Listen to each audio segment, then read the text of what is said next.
Have you ever looked at a U.S. map and thought, why is that state shaped like a frying pan? Why does this border zigzag like a drunk snake? And what on earth happened between Michigan and Ohio? Well, today, we're diving into the strange, squiggly, sometimes downright ridiculous borders of the United States.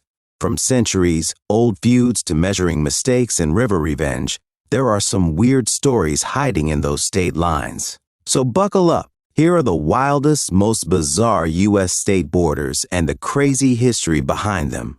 1. The panhandle problem. Florida, Oklahoma, Texas. Let's talk panhandles. Why do states like Oklahoma and Florida have those skinny appendages sticking out like afterthoughts? Oklahoma's panhandle looks like someone added an extra piece just to make it rectangular. Here's why. Back in the 1800s, slavery laws got weird. The strip of land, now known as the Panhandle, wasn't allowed to join Texas and no other state wanted it. So it just sat there, literally called the public land strip, until Oklahoma finally adopted it in 1890. It was basically the U.S. version of, hey, is anyone using this? Meanwhile, Florida's Panhandle is a leftover from British rule, when East and West Florida were separate colonies. It stuck around because, get this, Georgia didn't want the swampy parts. Smart move? 2. The Toledo War. Ohio versus Michigan. Ohio and Michigan almost went to war over a sliver of land called the Toledo Strip. Yes, for real. Back in the 1830s, bad surveying and map mistakes led both states to believe Toledo was theirs. It got so heated that militias were mobilized. Shots were almost fired. Nobody died, but feelings definitely did. Eventually, the feds stepped in. Ohio got Toledo. Michigan got the Upper Peninsula. At the time, Michigan was furious. But fast forward 100 years, and the Yups forests, minerals, and tourism, way more valuable than Toledo. 3. The Four Corners. The Four Corners is the only place in the U.S. where 4 states meet at a single point. Sounds precise, right? Not quite. That famous marker? It's technically 2.5 miles off from where the actual lines should intersect, thanks to 19th century surveying errors. But Congress was like, close enough. So if you've ever done the whole hand in one state, foot in another photo op, you were basically in the wrong spot. Still counts though. 4. The notch that shouldn't be. New Hampshire. Ever seen the tiny notch in the top of New Hampshire? It looks like Vermont took a bite. That sliver is called the Connecticut River Bend, and it's all thanks to colonial border confusion. In the 1700s, surveyors thought they were following the river, but they misread their own notes. Instead of running the border on the river, they placed it east of it, giving Vermont extra land. New Hampshire protested, Vermont shrugged, and it stuck. The notch is now just there, forever. 5.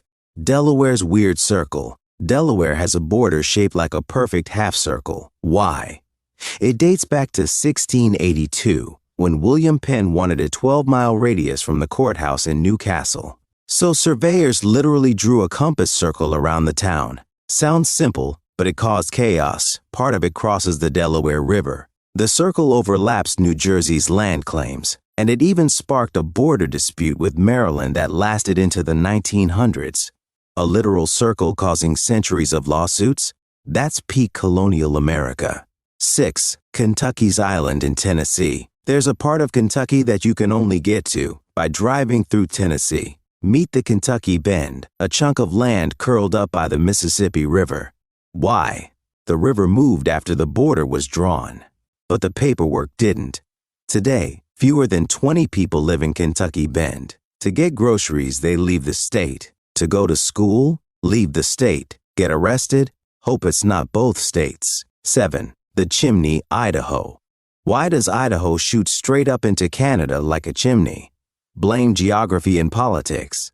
When Congress carved up the West, they wanted Idaho to stay west of the Rocky Mountains, Washington to control the Puget Sound, Montana to hug the plains. Result? Idaho got a narrow 50-mile wide strip that's super long and awkward. It's so skinny in places, it takes less time to cross into another state than it does to drive across Idaho itself. Locals call it the Panhandle too, Because we just love those names apparently. 8. The Maze of Missouri. Missouri's southeastern bootheel looks like a mistake.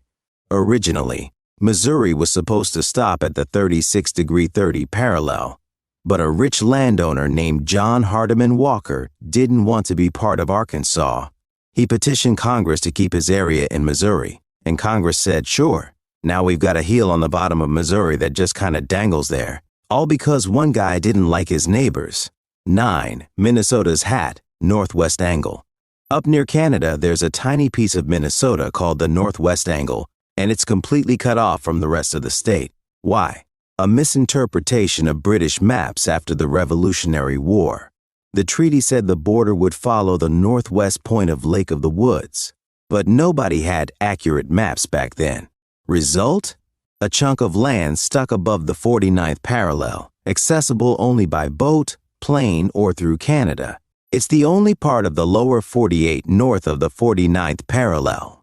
Borders aren't just lines, they're stories. Some are accidents, some are political compromises. So next time you're looking at a map of the U.S., take a closer look, because behind every twist and turn, there's a story waiting to be told. And if you like this one, don't forget to like, subscribe, and hit the bell, because we've got more hidden history, quirky geography, and strange American facts coming your way.